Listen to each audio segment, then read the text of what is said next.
সুপ্রিয় কৃষক বন্ধু, আসসালামু আলাইকুম।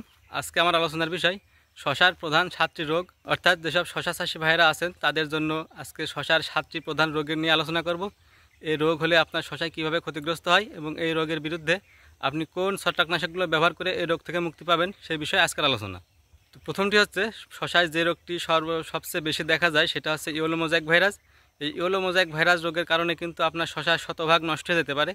এই ইয়েলো মোজাইক ভাইরাস দেখবেন আপনার পাতা হলুদ হয়ে আসবে এবং পাতার যে শিরাগুলো থাকবে সেগুলো কিন্তু সবুজ থাকবে, আর পাতার মাঝখানের অংশগুলো বা পাতার যে পাপড়িগুলো সেগুলো কিন্তু হলুদ হয়ে যাবে। তো এই রোগের প্রধান কারণ হচ্ছে সাদামাছি। সাদামাছি এই রোগটা বহন করে, যার কারণে কিন্তু আপনার জমিতে সাদামাছি থাকলে অবশ্যই সাদামাছি দমন করতে হবে।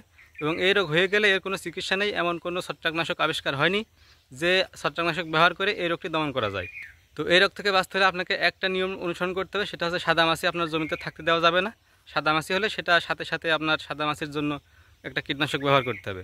তো সাদামাছি কীভাবে দমন করবেন সেটা জানার জন্য আমার চ্যানেলে আরও একটা ভিডিও দেওয়া আছে, আপনারা চাইলে সেই ভিডিওটি দেখতে পারেন। ভিডিওর লিঙ্ক আমি আমার ডিসক্রিপশন বক্সে দিয়ে দেবো। শশার আরও একটি প্রধান রোগ হচ্ছে, সেটা হচ্ছে লিপ কার্ল ভাইরাস, অর্থাৎ এই ভাইরাসের আক্রমণে পাতাটা কুঁকড়ে যায়। এটা হয় মূলত মাকড় বা থ্রিপস পোকার আক্রমণে।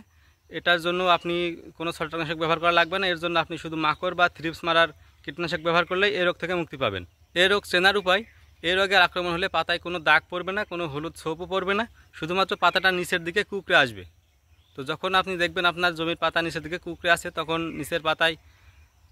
তখন পাতার নিচে লক্ষ্য করবেন যে থ্রিপস বা মাকড় আছে নাকি। মাকড় থাকলে আপনি খালি চোখে দেখতে পারবেন না, তবে থ্রিপস থাকলে অনেক সময় খালি চোখে দেখা যায়। তৃতীয়ত, শশার জমিতে যে রোগটা মারাত্মক ক্ষতি করে সেটা হচ্ছে ডাউনি মিলডিউ।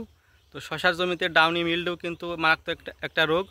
এই ডাউনি মিলডিউ হলে আপনার শশায় ছোপ বাদামি রং বা হলুদ রং দেখা যায়। তো এই ডাউনি মিলডিউর আক্রমণ হলে কিন্তু শশায় ব্যাপক আকারে ক্ষতি হতে পারে এবং ফলন কমে যেতে পারে। তো এই ডাউনি মিলডিউ রোগ থেকে রক্ষা পেতে হলে আপনাকে শুধুমাত্র একটা কীটনাশক ব্যবহার করে কিন্তু আপনি এই রোগ থেকে মুক্তি পাবেন। তো সেটা হচ্ছে এন্ট্রাকল। এই এন্ট্রাকল যদি আপনি প্রতি লিটার পানিতে 2 গ্রাম হারে ব্যবহার করেন তাহলে কিন্তু আপনার শশার জমিতে ডাউনি মিলডিউ রোগের আক্রমণ থাকবে না।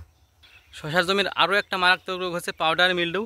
এই রোগ হলে আপনি খুব সহজেই বুঝতে পারবেন, কেননা এই রোগটা পাতার উপরে দেখবেন সাদা সাদা পাউডারের মতো আস্তরণ থাকে। এই সাদা সাদা পাউডারের আস্তরণ দেখে আপনি অবশ্যই বুঝতে পারবেন যে এটা পাউডার মিলডিউ রোগের আক্রমণ। তো এই রোগ হলে আপনার শশার পাতার উপরে কিন্তু সাদা পাউডারের আস্তরণ পড়ে থাকবে, যার কারণে কিন্তু সূর্যের আলোর সাথে সালোক সংশ্লেষণ হয়ে যে খাদ্য তৈরি করে সেই পাতাটা কিন্তু খাদ্য তৈরি করতে পারবে না। এর ফলে কিন্তু গাছের গ্রোথটা কমে আসবে।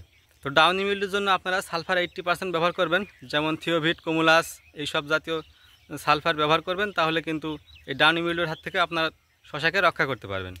তো শশার পঞ্চম যে রোগটি দেখা যায় সেটা হচ্ছে শশার পাতায় টার্গেট স্পট, অর্থাৎ শশার পাতায় কিন্তু বাদামি রঙের ছোট ছোট বিন্দু দেখা যায় এবং সেটা আস্তে আস্তে বড় হতে থাকে। তো এই টার্গেট স্পট রোগ হলে কিন্তু পাতাটা ফুটো হয়ে যায় এবং বিশেষ করে এই পাতাটা আপনার শশার গোড়ার পাতায় কিন্তু এই রোগটা বেশি দেখা যায়। তো এই রোগ হলে আপনার চিন্তার কিছু নেই, এই রোগটা হলে আপনি সেই পাতাটা জাস্ট কেটে দেবেন।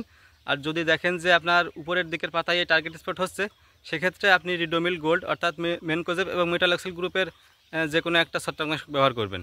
এবং শশার ষষ্ঠ যে রোগটি দেখা যায় সেটি হচ্ছে গামি স্টেম ব্লাইট, অর্থাৎ আপনার শশার গাছের গোড়া দেখবেন ফেটে যায় বা শশা গাছের যে কোনো স্থান থেকে কিন্তু ফেটে যায়। তো এটাকেই বলে গামি স্টেম ব্লাইট। তো এই রোগ হলে আপনি কপার অক্সিক্লোরাইড গ্রুপের যে কোনো একটা ছত্রাকনাশক ব্যবহার করবেন, তাহলে এই রোগ থেকে মুক্তি পাবেন। এবং এটার আরও একটা ব্যবহার আছে, এই কপার অক্সিক্লোরাইড যদি আপনি অল্প একটু পানির সাথে মিশিয়ে পেস্ট করে সেই ফাটা স্থানে যদি লাগিয়ে দেন তাহলে কিন্তু এই রোগ খুব ভালোভাবে মুক্তি পাওয়া যায়। এবং 7 নম্বরে যে রোগটি দেখা যায় সেটি হচ্ছে শশা গাছ ঢলে পড়ে যায় বা শশা গাছের শিকড়ে গিঁট বেঁধে যায়। আর শশা গাছের শিকড়ে যখন গিঁট বেঁধে যায় তখন কিন্তু ওই শিকড় থেকে রস কিন্তু গাছে পৌঁছাতে পারে না, যার ফলে কিন্তু রসের ঘাটতির ফলে গাছটা এইভাবে ঢলে পড়ে যায়।